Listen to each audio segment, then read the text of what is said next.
Yeah, and again, that's part of what I call working it backwards, because people really don't know what causes their cancer. They go in and get a diagnosis, and their oncologist will go through a minute or two of the human genome and genetics, and which is a bunch of gobbledygook, and then he or she will throw his hands up in the air and say, "We really don't know." And I would say to that patient, "Gee, I don't want to go see that guy. He doesn't know why I have it, or essentially what it is. I want to go see someone who knows." That's the walking it backwards. You know, cancer is caused largely today, well, this much of it is genetic, very little is. If you're carrying a BRCA1 or 2, you know, a defective gene, which is possible, but it still doesn't mean you're going to get cancer. But most of it is not genetic. Most of it is actually driven by epigenetics. And that's what people need to understand. There is a difference. If genetics is your computer, if it's the hardware, then epigenetics is the software. And we all know that the software drives the hardware. It is really the brains. That's what epigenetics is, and that's what cancer is. You know, we know the right foods have always been epigenetic, always. The right raw organic foods, because they will provide the nutrients in the body that will keep all of those pathways open and moving, the methylation pathways, the enzymatic pathways, the things that really drive the body and drive the genetics as well. So cancer is not genetic, and if you're in a room full of oncologists and your first line of your speech is that cancer is not genetic, they'll probably throw you out right away. And I had a good geneticist, Dr. Alfredo Galvez, told me that, and he started with that line, and boy, they were mad at him. But it's true nonetheless, and we have to deal in truth. So the 5 things are the right diet. If you don't do the right diet, you're not going to get there. It's very difficult to get there. You can't do this much right and eat at Burger King and drink Coca-Cola and milkshakes and French fries, unless you're one patient I know who did all the wrong things, but he did enough right things and he survived and thrived. But I don't recommend that. So it's the right diet, it's the right supplementation, it's the right water, it's the right detoxification, critical, as we talked earlier about, and exercise, and the right exercise for those people who are able to do it.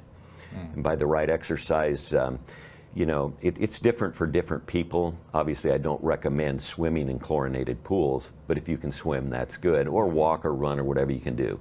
I'm 65, I'm still an active runner at my age, and it's good for me. I love it, but it's not for everyone. We have whole body vibration equipment now, which is, it is so good that it was unbelievable for us to read the research on this, and I won't go into all of it. But anyone, almost anyone, we had an ALS patient who was paralyzed. All he could move was his eyes, and we got his legs, his feet on this whole body vibration machine. And he smiled. As well as he could, you could see it in the corner of his eyes. These will help everyone if you know how to do it, what to do. They're very cost effective today. Detoxification, PIO. Precision intestinal oxidative hydrotoning. No one else in the world does it except the organization that we're with up in the Seattle, Washington area, and we're trying to get more people trained. It's absolutely incredible. It floods the body with oxygen through ozone. It uses perfected water. It looks like colonic hydrotherapy to start, but it goes way beyond that. It's not typical to what anyone else is really doing, and that's why the results are stunning, truly stunning. We drink the right water because the right water, the right ionized water heals. Our bodies are electric. Our cells run at a certain millivoltage, and if they're not there, you're sick. You're acidic and you're inflamed. Most people are that way today because they've got chronic sickness and disease. So we have to change that. There's not many ways to change that. How do you change the millivoltage in a cell? Used to be you eat a raw, vegan, organic diet because vegetables are very, very alkaline. Alkaline, millivoltage, they work together. And so, and many say are exactly the same thing.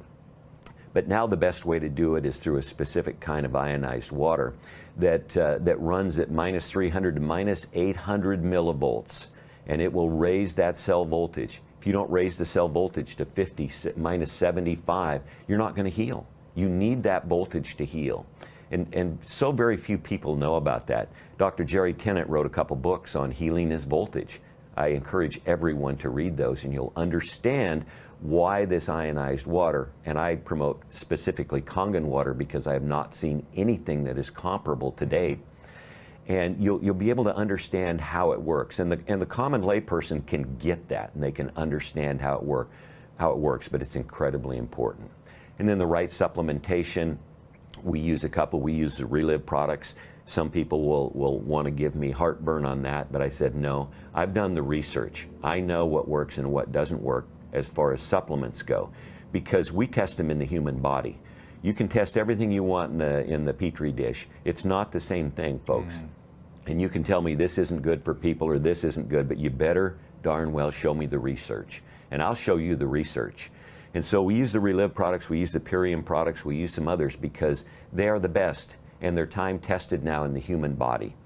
And most cancer patients need to get more nutrition than they can. When people are very sick with cancer, they turn to comfort wherever they can find it. Sure. Most of that is in the wrong foods and the sugar. So it's very difficult for them to eat anything. And so we're not going to get them to eat 5 pounds of organic kale and 5 pounds of organic broccoli and 5 pounds of organic carrots and so on and so forth every day. But you know, they really need that overwhelming nutrition that is inherent in those types of foods, those phytochemicals, the phytonutrients in there. So where do you get them?